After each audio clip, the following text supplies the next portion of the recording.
భీమవరంలోని మెంటవారి తోటలోని సుందరయ్య భవనం నందు అల్లూరి సీతారామరాజు భగత్ సింగ్ సేవా విజ్ఞాన కేంద్రం ఆధ్వర్యంలో ఆదివారం ఉచిత వైద్య శిబిరాన్ని నిర్వహించారు. ఈ వైద్య శిబిరాన్ని వసుధ ఫౌండేషన్ కార్యదర్శి మంతెన కృష్ణంరాజు ప్రారంభించి మాట్లాడుతూ, ఈ శిబిరంలో దీర్ఘకాలిక వ్యాధులైన పక్షవాతం, ఫిట్స్, బీపీ, షుగర్ వ్యాధిగ్రస్తులకు ఉచితంగా పరీక్షలు నిర్వహించి మందులను అందజేశామని తెలిపారు.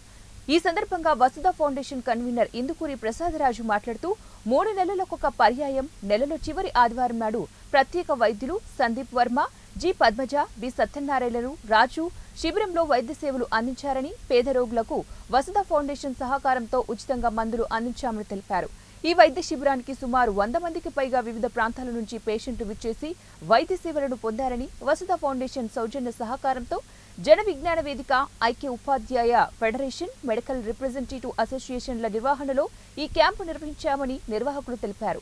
ఈ కార్యక్రమంలో మానవతా సంస్థ భీమవరం శాఖ అధ్యక్షులు బుద్ధారాజు, వెంకటపతిరాజు, సంఘ సేవకులు అల్లు శ్రీనివాస్, వేగిరాజు, రాధాకృష్ణంరాజు తదితరులు పాల్గొన్నారు.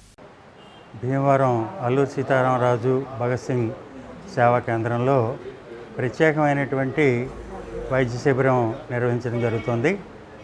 న్యూరాలజీ అలాగే బీపీ, షుగర్కి సంబంధించి మరి ప్రత్యేకమైనటువంటి డాక్టర్స్ ఈరోజు సుమారు 100 మంది పేషెంట్స్ని ఈరోజు ఈ సేవా కేంద్రంలో సుందరయ్య భవనంలో చూడడం జరిగింది.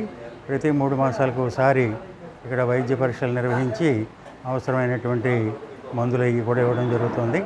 అలాగే ఈ కార్యక్రమంలో మానవతా సేవా సంస్థ, వసుధ ఫౌండేషన్, అలాగే ఎస్ఎల్జీ సేవా సంస్థలు సహకారంతో ఈ కార్యక్రమాలు నిర్వహిస్తున్నాం.